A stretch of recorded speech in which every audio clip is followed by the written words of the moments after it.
Hello friends, welcome to Brainy GS. दोस्तों कैसे हैं आप लोग? आई होप सभी अच्छे हैं, शानदार हैं। दोस्तों पिछले लेक्चर में हमने कोशिका और उसके स्ट्रक्चर को समझा था। आज के इस लेक्चर में हम कोशिका के अंदर उपस्थित सभी कोशिकांग एंड उसके फंक्शन यानी कार्य को समझेंगे। हमारा मेन गोल बस थ्योरी रटना नहीं है, बल्कि ये समझना है कि सेल के अंदर की ये जो छोटी सी दुनिया है वो असल में काम कैसे करती है। तो माइटोकॉन्ड्रिया के बारे में बात करते हैं। बचपन से रटते आ रहे हैं कि ये सेल का पावर हाउस है, लेकिन ये ऊर्जा बनाता कैसे है? इसको समझने के लिए ना थोड़ा इसके स्ट्रक्चर और हिस्ट्री पे जाते हैं। देखिए 1857 में कॉलिकर नाम के साइंटिस्ट ने इसे सबसे पहले देखा था। ये ना बहुत ही छोटा होता है, मतलब लंबाई मुश्किल से 1 से 2 माइक्रोमीटर होगी और व्यास 0.1 से 0.6 माइक्रोमीटर के बीच। वेट, बस इतना छोटा, और ये पूरी बॉडी को एनर्जी दे रहा है? हाँ बिल्कुल। और ये एग्जाम के नजरिए से बहुत इंपॉर्टेंट है कि ये काम कैसे करता है। जब हम खाना खाते हैं ना, तो हमारी कोशिका उस ग्लूकोज को सीधे यूज नहीं कर सकती। माइटोकॉन्ड्रिया क्या करता है कि इस कच्चे माल को लेता है और एक लंबी प्रोसेस के बाद उसे एटीपी में बदल देता है। एटीपी मतलब एडेनोसिन ट्राइफॉस्फेट, राइट? जिसे हम सेल की एनर्जी करेंसी भी बोलते हैं। पर ये करेंसी यूज कैसे होती है? हाँ, एटीपी को ना आप एक फुल चार्ज बैटरी की तरह समझ लीजिए। इसमें फॉस्फेट के 3 मॉलिक्यूल जुड़े होते हैं। तो जब भी सेल को कोई काम करना होता है, जैसे मान लीजिए आपको हाथ हिलाना है या दौड़ना है, तो एटीपी का एक फॉस्फेट बॉन्ड टूट जाता है और एकदम से एनर्जी रिलीज होती है। ओहो, मतलब बॉन्ड टूटने से एनर्जी मिलती है? बिल्कुल। और फॉस्फेट का बॉन्ड टूटने के बाद ये एटीपी अब एडीपी बन जाता है, मतलब एडेनोसिन डाइफॉस्फेट, एक डिस्चार्ज बैटरी की तरह। फिर ये वापस माइटोकॉन्ड्रिया में जाता है और वहां फिर से रिचार्ज होके एटीपी बन जाता है। ये साइकिल बस लगातार चलती रहती है। क्या बात है! मतलब हमारे अंदर अरबों बैटरियां हर सेकंड चार्ज और डिस्चार्ज हो रही हैं। और नोट्स में ना एक और कमाल की बात लिखी है कि माइटोकॉन्ड्रिया का अपना खुद का डीएनए और खुद का राइबोसोम होता है। हाँ, ये बहुत ही यूनिक फीचर है इसका। मतलब ये तो ऐसा हो गया ना, जैसे किसी पावर प्लांट के पास अपना खुद का मैनुअल हो और वो अपनी मशीनें खुद बना ले। उसे मेन हेडक्वार्टर से आदेश लेने की जरूरत ही नहीं है। एकदम परफेक्ट एनालॉजी है।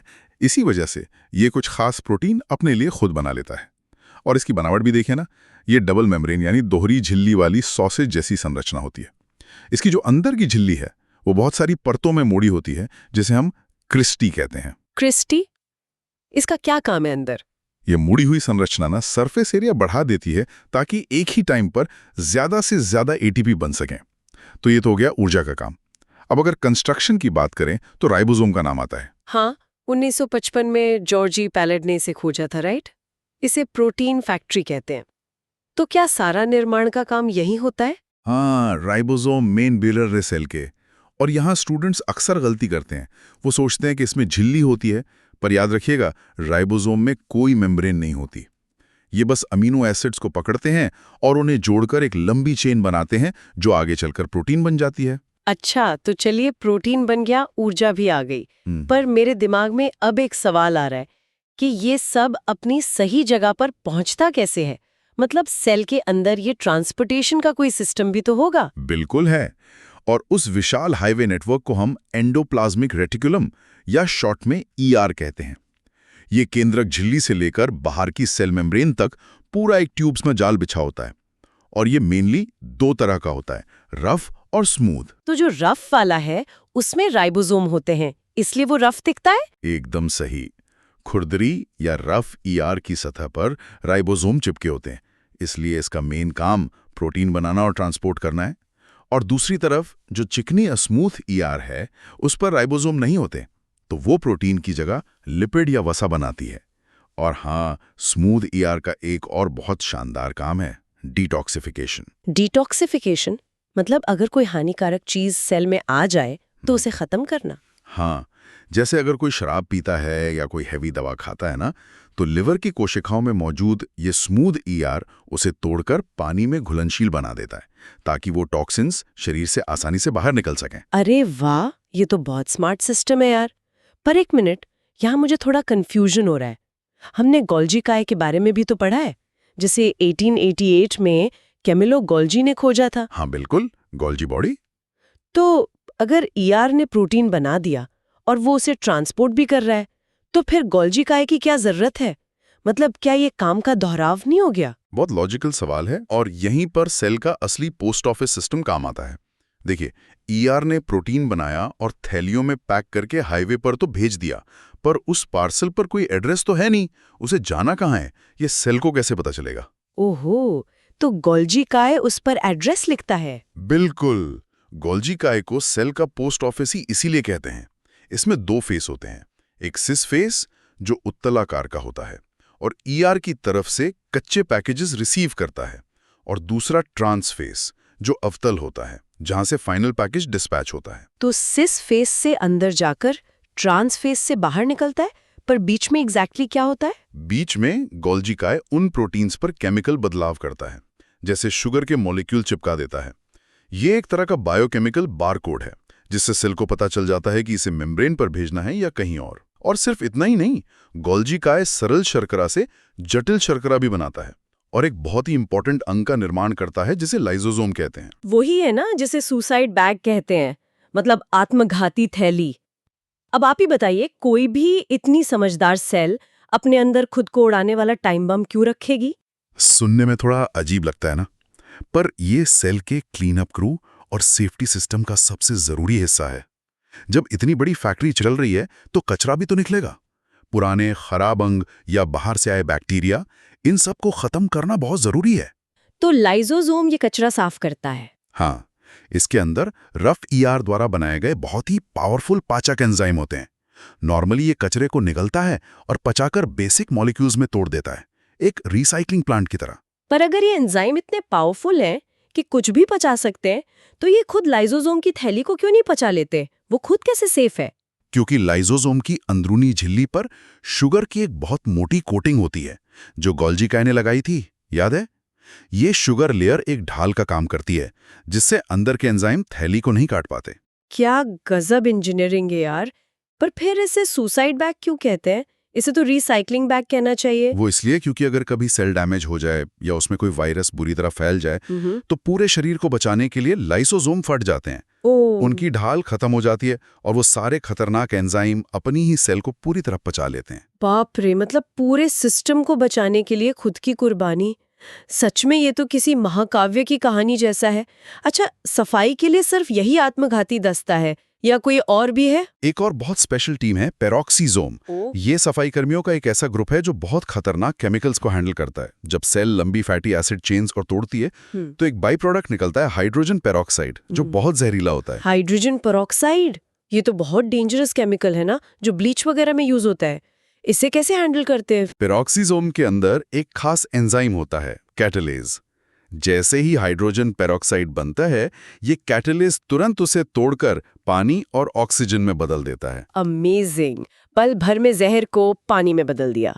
अच्छा, अब चीजें बन रही हैं, साफ हो रही हैं, तो उन्हें स्टोर भी तो करना होगा।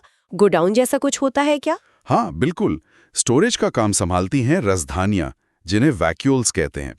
और यहाँ जंतु कोशिका और पादप कोशिका यानी प्लांट सेल्स के बीच एक बहुत बड़ा फर्क देखने को मिलता है। अच्छा, क्या फर्क है दोनों में? जानवरों की कोशिकाओं में ये रसधानियां बहुत छोटी और अस्थायी होती हैं, थोड़ा बहुत ग्लूकोज या पानी स्टोर करने के लिए। पर पौधों में कहानी एकदम अलग है। पादप कोशिकाओं में ये रसधानियां बहुत ही विशाल होती हैं। कभी कभी तो सेल का 50 से 90% हिस्सा यही घेर लेती हैं। 90%? सिर्फ स्टोरेज के लिए? पौधों को इतने बड़े गोडाउन की क्या जरूरत है? लॉजिक बहुत सिंपल है। पौधे अपनी जगह से हिल नहीं सकते ना। अगर सूखा पड़े तो वो पानी पीने तालाब तक जा नहीं सकते। इसलिए ये बड़ी रसधानियां सेल सैप से एकदम फूल भरी होती हैं और ये सेल पर बाहर की तरफ एक टर्गेट प्रेशर डालती हैं, जिससे पौधे को कठोरता मिलती है। ओह, तो मतलब जब हम पौधों को पानी नहीं देते और उनकी पत्तियां लटक जाती हैं, तो असल में उनकी रसधानियां पिचक जाती हैं और वो दबाव कम हो जाता है। आपने एकदम सही पकड़ा। रसधानी सिकुड़ी तो पत्ती मुरझा जाती है, पानी डाला तो वो फिर से फूल कर टाइट हो जाती है। ये तो रोज की जिंदगी का इतना बढ़िया एग्जाम्पल हो गया।